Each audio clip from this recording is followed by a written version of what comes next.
भगवान श्री राम प्रतिमूर्ति शब्द विग्रह श्री रामचरितमानस प्रभु के पावन चरणारविंदों में प्रणाम करते हुए अपने पूज्य सद्गुरुदेव भगवान के पावन चरण कमलों में प्रणाम करते हैं।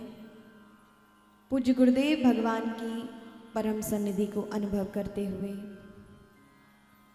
इस दिव्य कथा के आयोजक यजमान गोयल पारमार्थिक ट्रस्ट एवं गोयल परिवार, उपस्थित मेरे गुरु भ्राता गुरु निष्ठा रखने वाले श्री श्याम अग्रवाल जी, सहधर्मिणी श्री अंजलि जी, उपस्थित मेरे समस्त गुरु भ्राता गुरु बहने श्री रंजीत भैया जी, श्री सविता जी जो विराटनगर नेपाल से पधारे, और समस्त गुरु भाई बहन, कोई हिंगट घाट से पधारे हैं, कोई करे माता जी भोपाल से पधारे, अन्यत्र सभी अपने अपने स्थानों से मेरे गुरु भाई बहन पधारे हैं।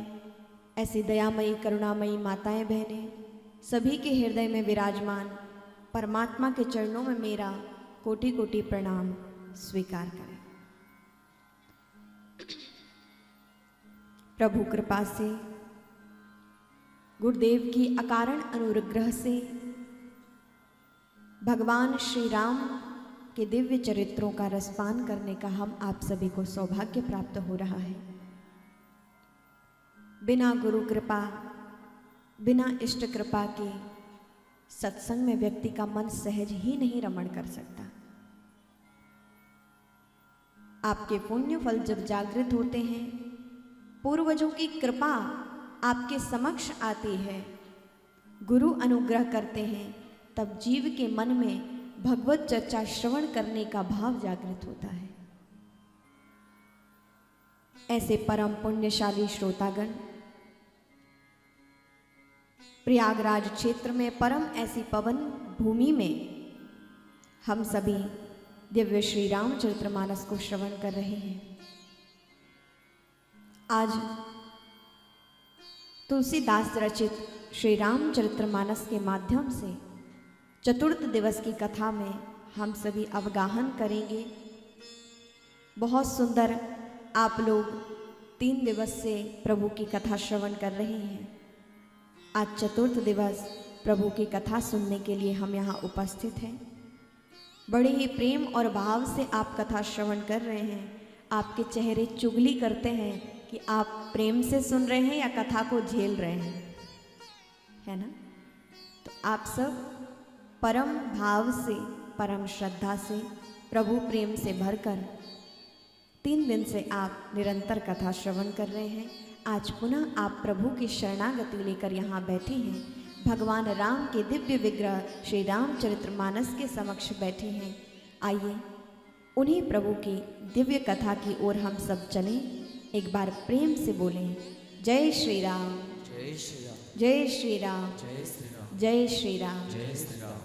और मैं निवेदन करूं कि बहुत कुछ याद रहे ना रहे, लेकिन यदि यहाँ से जय श्री राम भी याद रहा तो ये राम नाम भी कल्याण कर देगा। और ज्ञान चर्चा वैसे भी एक तो जल्दी सुहाती नहीं है, और अच्छी लगे भी तो जीवन में बहुत कम के उतर पाती है। लेकिन हम प्रभु से निवेदन करें कि हे भगवान, हम कथा में ही ना बैठे, कथा हम में बैठ जाए, है ना? हम ही कथा में ना बैठे, प्रभु ये आपकी कथा हम में बैठ जाए, हम इसे आचरण में लेकर आ पाए, जीवन में धारण कर सकें, और हे नाथ आपके दिव्य पथ की ओर हम अग्रसर हों, आपकी प्राप्ति हमारे जीवन में हो। दिव्य भाव को लेकर परम प्रसन्नता पूर्वक जितने भी दुख संकट हैं, अभी सब पांडाल के बाहर एक खूंटी पर टांग है।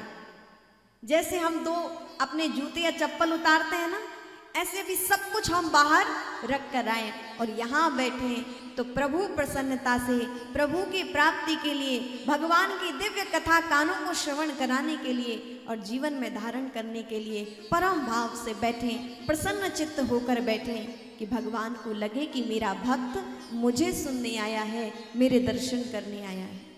परम भाव से भावित होकर कल हम सभी ने भगवान श्री राम जी के जन्मोत्सव की कथा श्रवण की।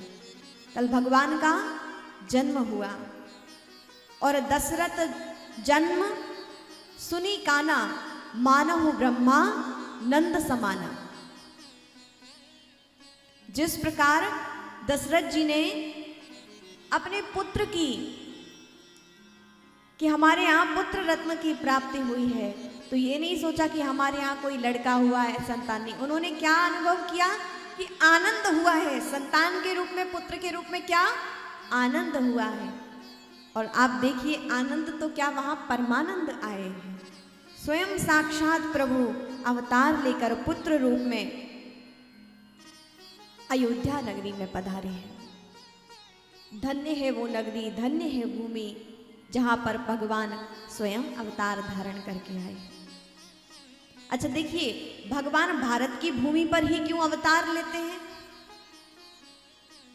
आपने सुना कि भगवान ऑस्ट्रेलिया में जन्म लिए हैं, इंग्लैंड में जन्म लिए हैं। जितने भी अवतार हुए हैं कहाँ हुए हैं? भारत की भूमि में। हाँ, अब भारत के कई समय अनुसार खंड हुए, अलग अलग देश बटे, लेकिन पहले बहुत विस्तार से अजनाब खंड, हमारे ये जम्बू द्वीप में जो अजनाब खंड, भारतवर्ष का पूर्व नाम अजनाब खंड भी है, तो बहुत विस्तारात ये भूमि। तो भगवान जब भी जन्म लेते हैं भारत भूमि पर लिए हैं।